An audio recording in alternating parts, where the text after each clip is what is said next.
Hey guys, this is Fear the Ghost, and I'm really sorry that I haven't been recording lately. It's been really hot where I am, and my room happens to be in one of the hottest spots in the entire house, and it's it's just really horrible to sit in here sometimes. So that's why it's been a few days, but I actually have here my Inferno Tempest deck. If you don't know what Inferno Tempest is, I'll tell you. What it does is whenever you take 3,000 or more battle damage from one attack, you can activate it, and it removes all monsters in both players' deck from and graveyard from the game or from play, which is basically banish for those of you who joined later and don't recognize remove from play. That's what they used to call banish before they called it banish. Besides that, the entire point of the deck is to give your opponent cards like Grinder Golem and Lava Golem and use either Grinder Golem's tokens or your own Scapegoat tokens to cause yourself to take 3,000 damage at a time. After which you activate Inferno Tempest, and there's two ways to use this deck. One way is Burn, which would be activating DD Dynamite after using Inferno Tempest and getting the extra 10 card vanish off double Necroface that we currently have in the deck. You'll, depending on the deck, say if you were going up against Lightsworns generally only run something like 8 traps, 8 spells and traps or so, at most. At least a majority of the ones I've seen. Well, I guess it's a little more like 11 or so, because you run. Well, for the most part, I see them run 3 breakthrough skill, 3 I don't remember what it's called. The one that keeps you from being able to target here. Let's see. Skill Prisoner. That's the card. Breakthrough Skill and Skill Prisoner. If you don't know what Skill Prisoner does, it allows you to target one card you control this turn when any monster effect resolves that targeted that card at activation, negate the effect. So it's really good. Oh, and it's also usable in the graveyard just like Breakthrough Skill is, and it will do the same thing.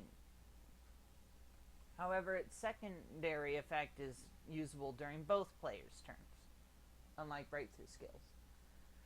Now, they usually run 3 Breakthrough Skill, 3 Skill Prisoner, 3 Solar Recharge, and Charge of the Light Brigade, which totals out at 10.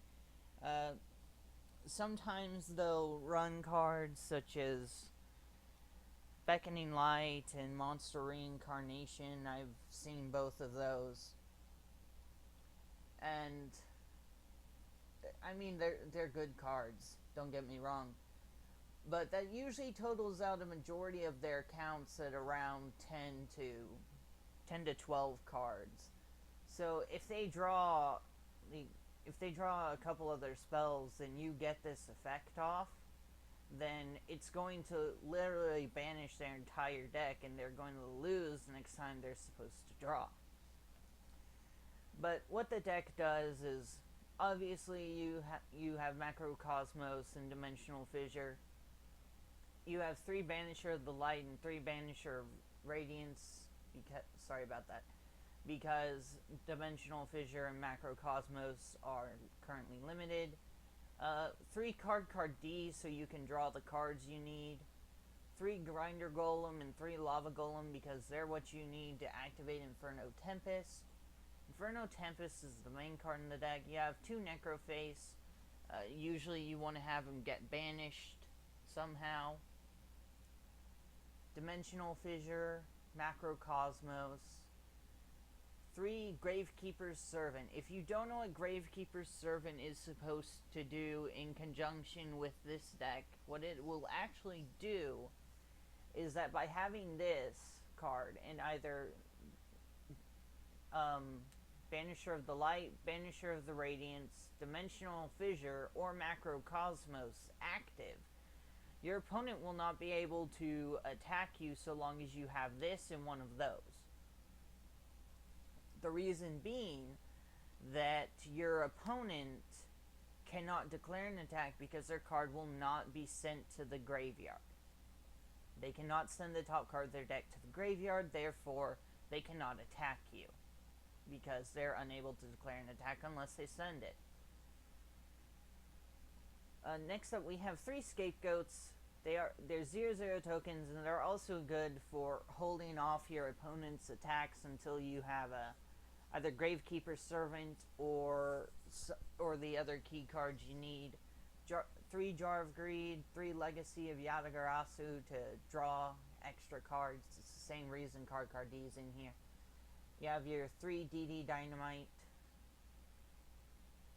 Also, do keep in mind that Card D does not have to go to the graveyard. He just tributes himself, so he'll get banished. So he works through Macrocosmos and Dimensional Fissure and all that really well. But DD Dynamite. It inflicts 300 points of damage to your opponent for all of their removed from play cards. So if your opponent still has a few cards left in deck, you're losing and you need to deal some hefty damage, then DD Dynamite's a really good card to activate. You have, like I said, you have your Jar of Greed and Legacy of Yatagarasu to draw your cards, Macrocosmos, and then Safe Zone to stop your opponent from being able to destroy your Banisher of the Light, Banisher of Radiance, and you can actually even Safe Zone your opponent's Grinder Golem or Lava Golem to keep them from being able to destroy it with cards like Torrential Tribute and things like that. It's actually kind of funny because a lot of people don't think about that, and whenever you safe zone their monster, they get really mad because they can't use any of their own card effects to do anything to it, usually. The deck is a fairly simple one. It's also fairly old. I actually rebuilt this deck when Dimensional Fissure and Macro went to 1. And Necroface, and well, not when they went to 1, but when Necroface came back to 2. And even though they were at 1, I figured the Banisher of the Light and Banisher of the Radiance were a fairly suitable couple of cards to help it out. Besides that, there really isn't much to say about the deck. It is fairly simple. All you're trying to do is you're trying to give your opponent Grinder Golem or Lava Golem and either run the tokens Grinder Golem makes or your Scapegoat tokens into them to deal yourself 3,000 points of damage so you can activate Inferno Tempest. That's quite literally all there is to it.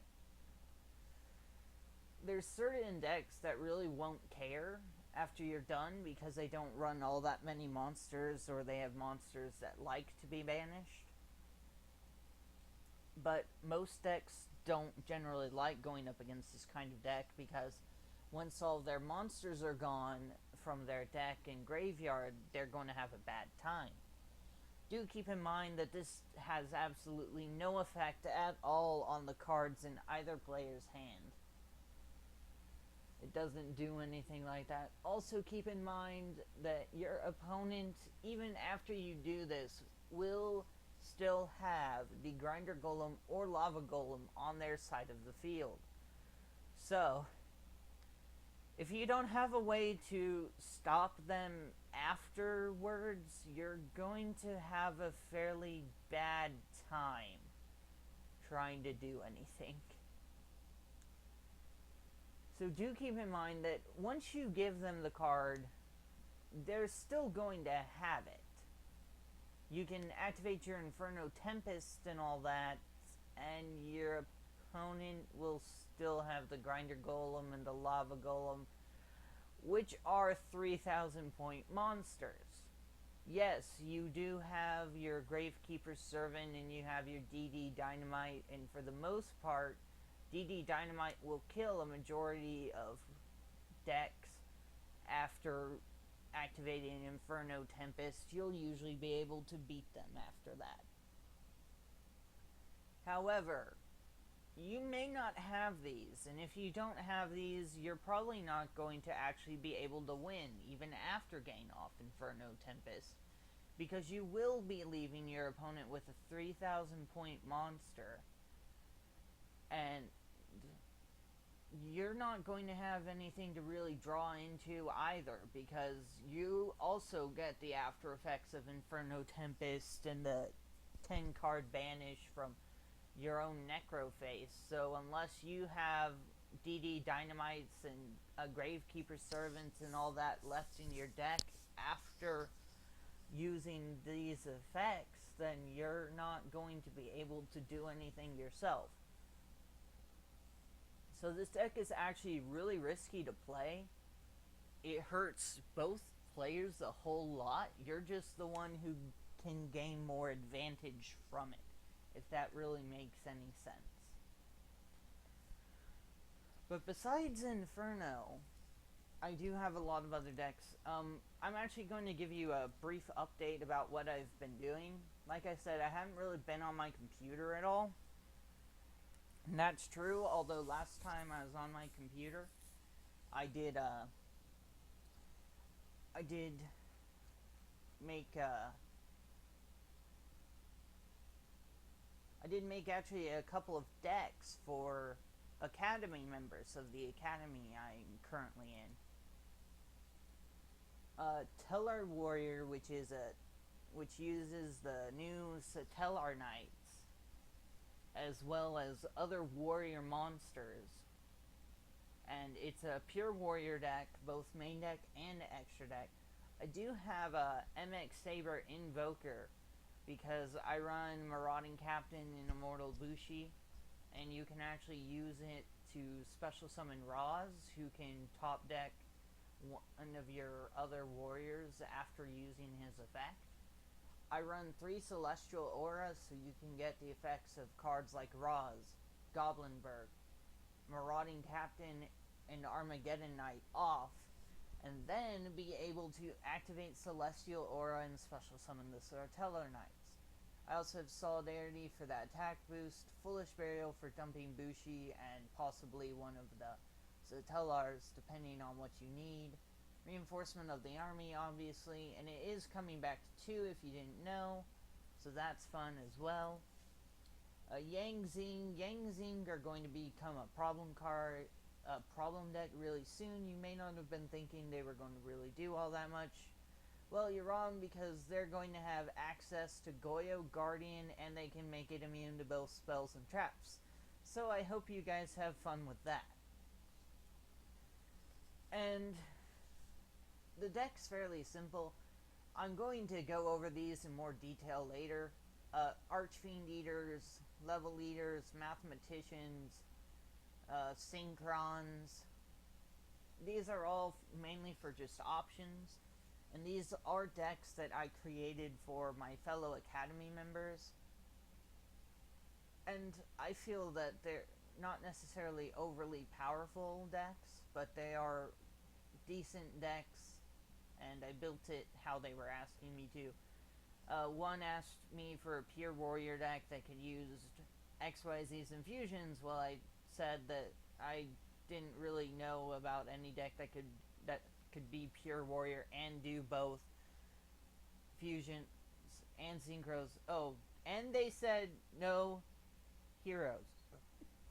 No heroes, so there was that. And the other asked me to make them a Yang Zing deck, so I copied one of my Yang Zing deck profiles. I did make some slight changes. I used to only run 2 Level Eaters and 3 Mathematicians, and I wasn't running the Synchrons or tuning. But since I added tuning, I added an extra Level Eater and all that. But I will be making another video today. I am sorry, and I'll explain a little more why I haven't really been on later. So I'll see you guys in the next video.